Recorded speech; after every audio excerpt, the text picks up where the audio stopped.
नमस्कार दोस्तों, good morning.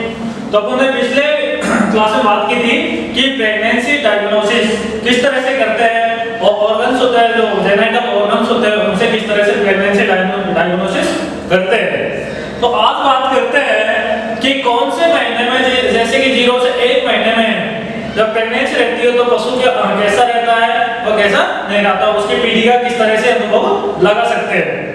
तो देखते हैं कि आज 0 से 1 मंथ का ये कैसा होता है कैसा नहीं है। कि सबसे पहले कि ये पशु के ओवरी है तो ये कि नॉन प्रेग्नेंट है या हॉर्मोन में कोई अंतर नहीं है, दोनों हॉर्मोन एक जैसे है। तो ये पशु क्या है कि नॉन प्रेग्नेंट है, ठीक है। तो इस तरह से इसका पता लग जाएगा कि नॉन प्रेग्नेंट है। अब 0 से 1 माह तक का तो होता है, 0 से 1 माह तक की प्रेगनेंसी, कि 1 माह तक यूट्रस आकार में इतनी ज्यादा बढ़ोतरी नहीं होती। जो यूट्रस होता है वो 1 माह तक ज्यादा उसकी बढ़ोतरी नहीं होती कि जिससे पीढ़ी कर सके, कि उससे पीढ़ी कर सकते हो। 1 महीने तक के कोई पता नहीं लगता कि ये पशु प्रेग्नेंट है या नहीं है। 16 दिन तक कार्पस ल्यूटियम बढ़ता रहता है। जो 16 दिन होते हैं तब तक सीएल बढ़ता जाता है, कार्पस ल्यूटियम बढ़ता जाता है और फिर थोड़ा कठोर हो जाता है और हार्ड भी हो जाता है। जैसे बढ़ेगा तो वैसे ये कठोर होता जाएगा। और यदि गर्म नहीं होता है तो कार्पस ल्यूटियम 18 से 20 दिन में सिकुड़ जाता है। अगर पशु नॉन प्रेग्नेंट है तो कार्पस ल्यूटियम वो 18 से 20 दिन के बीच में सिकुड़ जाएगा। यदि गर्भ धारण हो जाता है तो 21वें दिन पशु हीट में नहीं आता। अगर पशु प्रेग्नेंट हो गया तो 21वें दिन पशु दोबारा हीट में नहीं आएगा और किसी एक ओवरी पर कार्पस ल्यूटियम बना रहता है और कोई एक ओवरी है उस पे कार्पस सीएल बना रहता है और सिकुड़ता भी नहीं है और हार्ड होकर ओवरी में बना रहता है। कंफर्मेशन के लिए 15 दिन बाद पीढ़ी करनी चाहिए। अगर हम लोग कंफर्म करना है तो 15 दिन बाद में पीढ़ी करनी चाहिए कि पशु प्रेग्नेंट है या नहीं है। अब देखते हैं कि 1 से 1.5 माह की,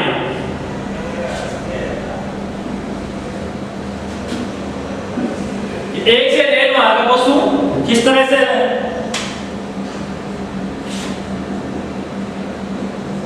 1 से 1.5 माह का कि इस अवस्था में यूट्रस पेल्विक की फ्लोर पर रहता है। जो यूट्रस होता है, जो पेल्विक होता है, उसकी फ्लोर पर रहता है। लेकिन प्रेग्नेंट और नॉन प्रेग्नेंट हॉर्न की साइज में स्पष्ट फर्क महसूस होता है।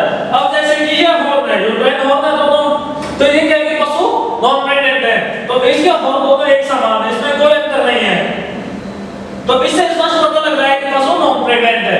अगर पशु प्रेग्नेंट होगा तो उसका राइट हॉर्न थोड़ा बड़ा मिलेगा। एम्ब्रियो का आकार छोटे अंडे के आकार का हो जाता है। जो अंडा में होता है, उसका आकार छोटे अंडे की तरह होता है और हिपर में प्रेग्नेंट हॉर्न के बाद बड़ा फील होता है। और जैसे प्रेग्नेंट हो जाएगा पशु तो ये क्या है कि थोड़ा बड़ा फील होगा। हिपर में यूट्राइन हॉर्न बहुत पतली होती है। जो हिपर में यूट्राइन हॉर्न होती है वो पतली होती है, जो इसकी लेयर होती है वो पतली होती है, जबकि 2-3 माह गई हुई गाय भैंस में थोड़ी मोटी होती है। अगर 2-3 माह में जो गाय भैंस ज्यादा होती है उसकी लेयर यूट्राइन लेयर कैसी होती है, थोड़ी मोटी होती है। इसीलिए ऐसे एनिमल्स में 5 माह की अवस्था में यूट्रस की साइज बढ़ी हुई स्पष्ट नहीं हो पाते और इसी तरह के लिए जो 5 महीने का पशु होता है उसमें बढ़ी हुई नजर स्पष्ट नहीं होती। जिसे यूट्राइन हॉर्न में फीटस होता है और ओवरी की ओर स्पष्ट हल्का कठोर तथा दसा हुआ होता है। 1.5 माह की उम्र पर यूट्रस की साइज स्पष्ट बढ़ी हुई फील हो जाती है। अगर 1.5 माह की पशु है तो उसका यूट्राइन हॉर्न है वो बड़ा हुआ फील होता है। अब जैसे कि ये है,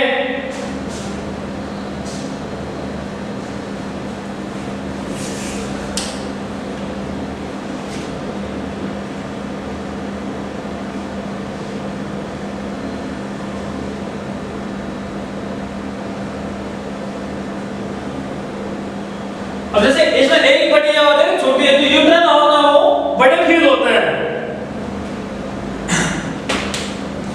और एक्यूरेट डायग्नोसिस के लिए यूट्रस को अंदर की ओर समेटे और हॉर्न को अच्छी तरह जांचे। यदि यूट्रस को अंदर की ओर समेटेंगे और हॉर्न होते हैं उनको अच्छी तरह से फील करते हैं। 1.5 माह तक यूट्रस पेल्विक कैविटी में रहता है और 1.5 माह तक ये क्या होता है कि यूट्रस पेल्विक कैविटी में रहता है।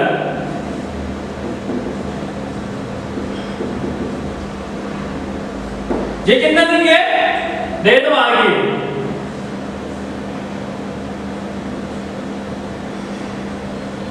एक से 1.5 माह की।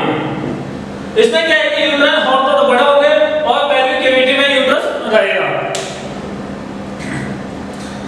अब देखते हैं कि 1.5 से 2 माह का कैसा मिलेगा।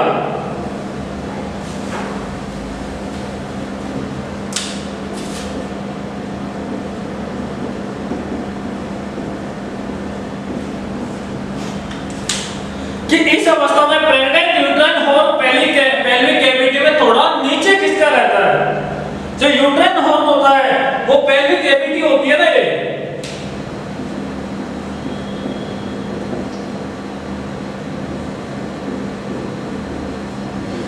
ये यूट्राइन हॉर्न है और ये क्या पेल्विक कैविटी है, तो इससे थोड़ा नीचे की ओर खिसका हुआ रहता है। यानी आधा भाग पेल्विस में, आधा भाग बाहर होता है। आधा भाग तो पेल्विक में रहता है और आधा भाग बाहर रहता है तथा पानी से भरे हुए गुब्बारे की तरह फील होता है। ये कैसे किस तरह से फील होगा? जैसे पानी का गुब्बारा भरा होता है उस तरह से ये फील होता है।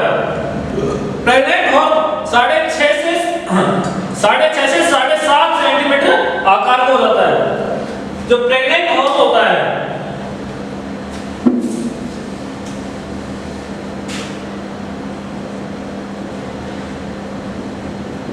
प्रेग्नेंट हॉर्न उसका कितना होता है? 6.5 से 7 सेंटीमीटर। 6.5 से 7 सेंटीमीटर होता है। और इससे पहले इसके ऊपर जो उबाल फील होता है वह लगभग गायब हो जाता है और इसके ऊपर जो उबाल होता है वो लगभग गायब हो जाता है। इसी तरह से हल्के रूप से यूट्रस को इकट्ठा कर पीछे खींचे, यूट्रस की वाल और अधिक पतली हो जाती है। यूट्रस की वाल होती है वो अधिक पतली हो जाती है तथा अंदर के फ्लूइड का भी स्पष्ट एहसास हो जाता है। यानी कि वो लेयर पतली होगी और उसके बाद जो अंदर जो फ्लूइड होता है, द्रव होता है, वो स्पष्ट में महसूस होता है। फीटल मेम्ब्रेन का स्लीपिंग फील और स्पष्ट होता है। यानी जो फीटस मेम्ब्रेन होते हैं वो अच्छी तरह से फील हो जाती है। अब देखते हैं 2 से 3 माह का।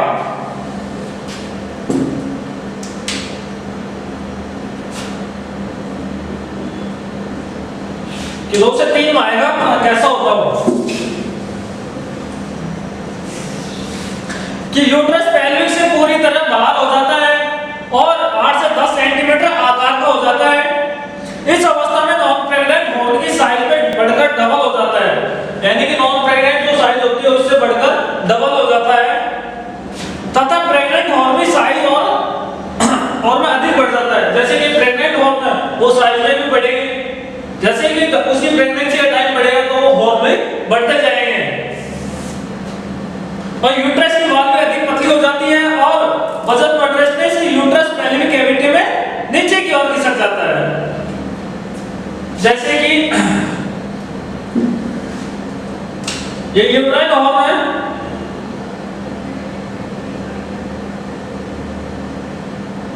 ये नीचे की ओर खिसक गया क्योंकि इससे कि यूट्राइन हॉर्न उसमें भ्रूण होता है तो वो वजन की वजह से नीचे खिसेगा और जो उसकी बाल होती है वो पतली हो जाएगी।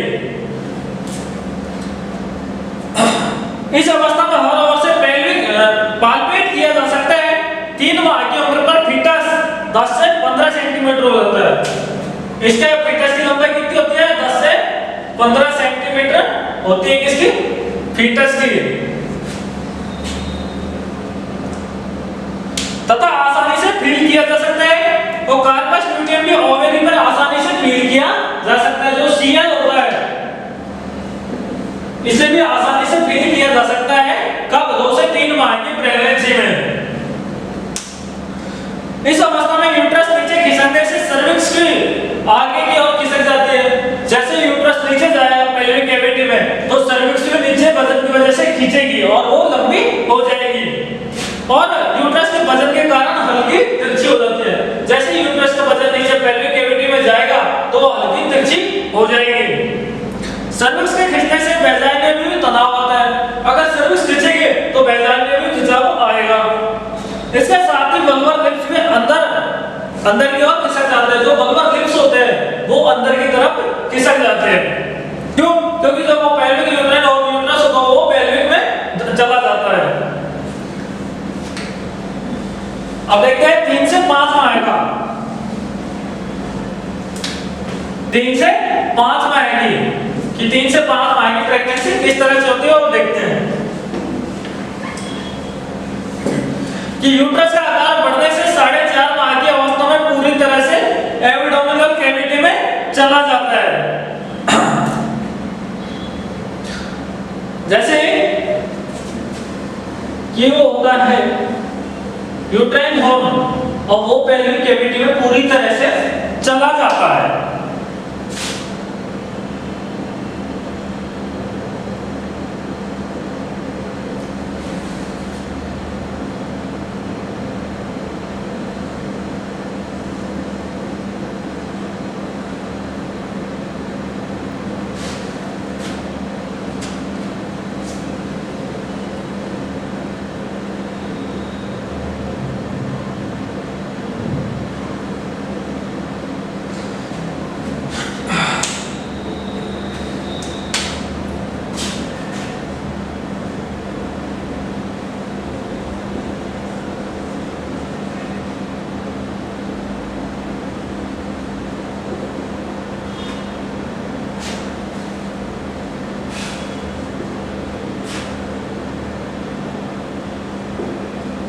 एक 120 दिन कि जैसे कि प्रेग्नेंट यूट्रस है वो कितना पेल्विक कैविटी में पूरी तरह से नीचे चला जाता है, यानी सॉरी वो एब्डोमिनल कैविटी में चला जाता है तथा सर्विक्स खींचने से पेल्विस के किनारे तक चली जाती है।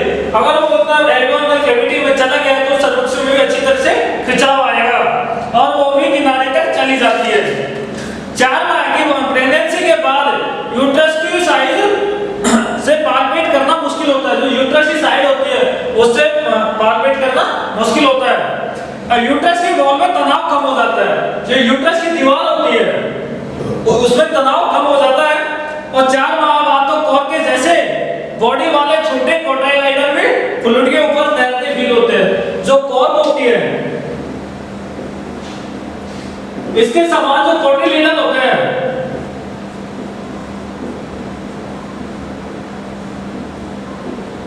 ये हल्के फील होने लग जाते हैं। ये क्या है कि जो छोटे होते हैं जब उसमें पानी की तरह वो तैरते हुए फील होते हैं।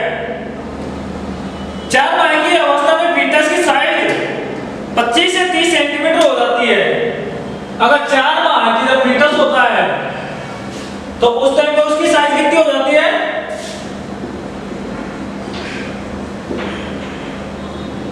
फीटस की साइज होती है 25 से 30 सेंटीमीटर और आसानी से पाल्पेट किया जा सकता है और इसको आसानी से महसूस किया जा सकता है।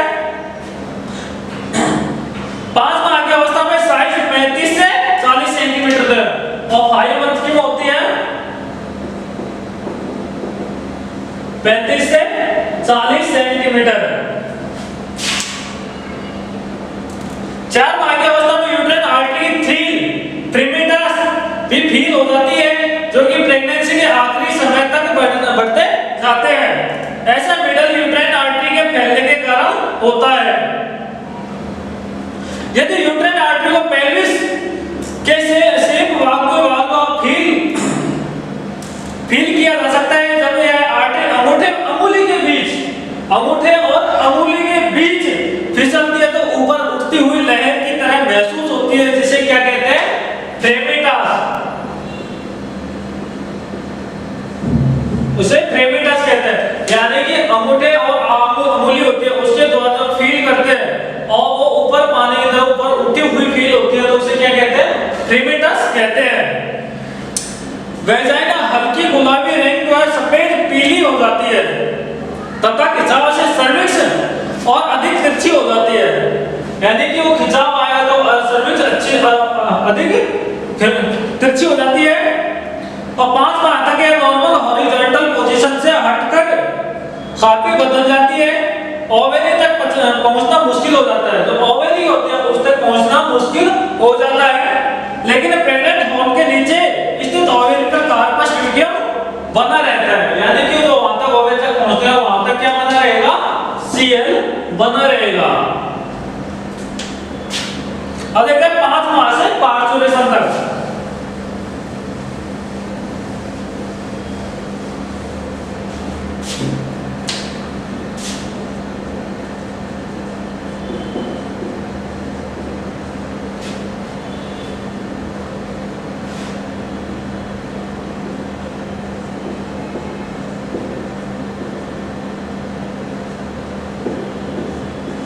इस टाइम पे कैसा ये रहता है कि 5 माह के बाद फीटस एब्डोमिनल कैविटी में काफी नीचे सरक जाता है। इसलिए हॉलिस्टन गिर में कांकरी जैसे बड़ी आकार की गाय में पूरे फीटस को फील करना मुश्किल होता है। जैसे बड़े आकार की गाय होती है, हॉलिस्टन गिर में कांकरी जैसी होती है, उनमें फील करना मुश्किल हो जाता है, क्योंकि उस टाइम पे जो यूट्रस होता है, प्रेग्नेंट यूट्रस होता है, वो एब्डोमिनल कैविटी में पूरी तरह से नीचे चला जाता है, क्योंकि उनका आकार तगड़ा होता है, तो उनको फील करना मुश्किल होता है। यूट्राइन आर्टरी की साइज 1.4 सेंटीमीटर होती है। जो यूट्राइन आर्टरी होती है, यूट्राइन आर्टरी, उसकी साइज होती है 1.4 सेंटीमीटर, जिससे हल्की पल्स तेज महसूस होती है। इससे क्या होता है, यूट्राइन आर्टरी होती है उससे हल्की और तेज जो पल्स रेट होती है वो महसूस होती है। फीटस में सिर में पैरों का आकार से स्पष्ट फील किया जाता है। जो फीटस होता है इसमें जो बच्चे भ्रूण पैर और सिर होता है उसको अच्छी तरह से फील कर सकते हैं। लेकिन 7 से 8 माह की अवस्था में यूट्रस आगे डायफ्राम तक पहुंच जाता है। जब से 7 से 8 माह को होता है प्रेगनेंसी, तब जाके कहा जाता है डायफ्राम तक ये आगे चला जाता है। कि ये जैसे ही 7 से 8 माह की प्रेगनेंसी होगी तो तक ये यूट्रस यानी भ्रूण डायफ्राम के पास में चला जाता है, और इसीलिए पूरे फीटस को फील करना मुश्किल होता है। और इसी इस टाइम पे चला जाता है तो उस टाइम पे पूरा जो फीटस होता है उसे फील करना मुश्किल होता है। इस अवस्था में सिर व अगले पैर फील किए जा सकते हैं। एक तो सिर, जैसे कि यहाँ सिर और पैर फील किए जा सकते हैं। यहाँ से हाथ दिया तो यहाँ सिर और पैर फील हो सकते हैं। इस अवस्था में फीटस के मूवमेंट को भी अंदर व बाहर आसानी से महसूस किया जा सकता है। जो फीटस में जो वो होती है मूवमेंट होता है उनको बाहर व अंदर से अच्छी तरह से महसूस किया जा सकता है। अब देखिए कि प्रेगनेंसी का भ्रम ना हो तो वो किस तरह से होता है कि प्रेगनेंसी के कारण ही यूट्रस का आकार बढ़ता है। नॉर्मल सी बात है कि जैसे ही अगर प्रेगनेंसी होगी तो उसी वजह से यूट्रस का आकार बढ़ेगा, और इसी आधार पर पीडी कंफर्म करते हैं। और इसी आधार पर क्या है कि पीडी कंफर्म करते हैं कि पशु प्रेग्नेंट है या नहीं है। लेकिन ऐसी कई स्थितियां होती है जिसमें प्रेगनेंसी का कंफ्यूजन हो जाता है, क्योंकि इसमें कई स्थिति होती है उसमें क्या है कि प्रेगनेंसी का पूरी तरह से कंफर्म नहीं कर सकते हैं और उसमें कंफ्यूजन हो जाता है। तो कौन कौन सी है, जैसे यूरिनरी ब्लैडर,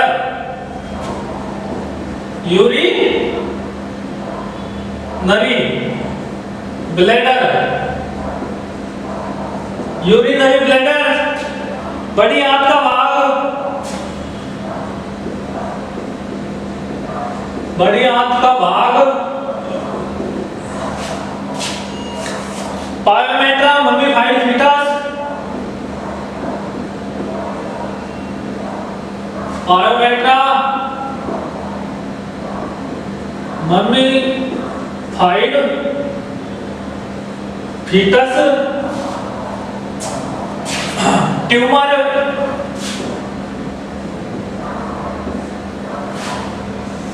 एंड्रोमेट्राइटिस,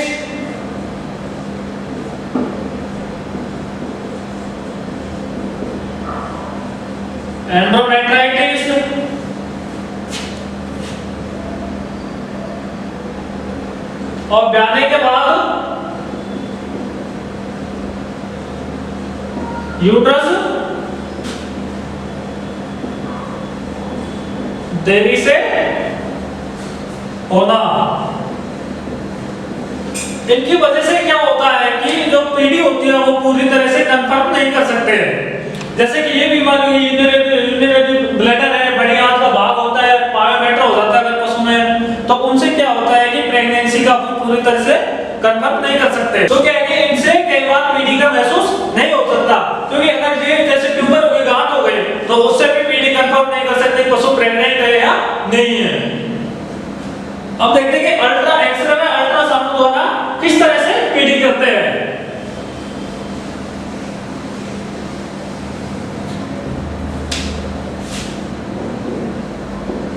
एक्सरे व अल्ट्रासाउंड द्वारा पीढ़ी। आधुनिक युग में अल्ट्रासाउंड द्वारा भी पीढ़ी की जा सकती है, लेकिन रोजमर्रा लेबोरेटरी जांच द्वारा यह काम में संभव नहीं है। जैसे कि इससे अल्ट्रासाउंड द्वारा ये कंफर्म हो सकती है, रोजमर्रा में ये कंफर्म नहीं होगी, क्योंकि ये हर जगह फिल्ड में काम नहीं आ सकती। अब देखते हैं ब्लड प्रोजेस्टेरोन द्वारा, ब्लड प्रोजेस्टेरोन द्वारा किस तरह से पीढ़ी करते हैं। ये दूध या ब्लड में प्रोजेस्टेरोन की मात्रा मालूम कर पीढ़ी करना बहुत ही सही तरीका है कि दूध द्वारा जो उसमें दूध या ब्लड में प्रोजेस्टेरोन की मात्रा होती है उसे जांच करके उसे पीढ़ी का पता लगा सकते हैं। लेकिन महंगा होने के कारण फील्ड कंडीशन में पॉपुलर होना मुश्किल है, क्योंकि ये कंडीशन महंगी है और ये फील्ड में मुश्किल है। हीट के 6 से 12 दिन बाद दूध व ब्लड में प्रोजेस्टेरोन लेवल प्रेगनेंसी होने का संकेत करता है।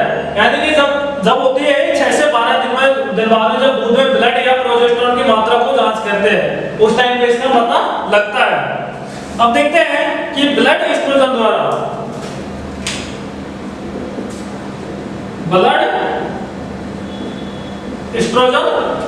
द्वारा कि लगभग 85 दिन की प्रेगनेंसी के ब्लड एस्ट्रोजन लेवल नॉर्मल से डबल हो जाता है। यानी जब 85 दिन की प्रेगनेंसी होती है तो उस टाइम में नॉर्मल से डबल हो जाता है। क्या होता है ये एस्ट्रोजन। लेकिन यह भी महंगा होने के कारण फील्ड कंडीशन में अपनाना मुश्किल है और यह 50 से 80 दिन की पीढ़ी को महसूस कर सकते हैं। यानी कि इसे 50 से 80 दिन की जब प्रेगनेंसी होती है उस टाइम पे इससे पीढ़ी कंफर्म कर सकते हैं। तो इस तरह से आज अपना हो गया कि प्रेगनेंसी डायग्नोसिस किस तरह से करते हैं और किस तरह से नहीं। तो इन हर चीजों को बारी से देखना है। तो आज की क्लास में अपन बताए कि पीढ़ी, ठीक है। तो अब मिलते हैं नेक्स्ट क्लास में। जय हिंद, जय Bharat. Click on the subscribe button to subscribe to our channel. Press the bell icon on the YouTube app and never miss another update.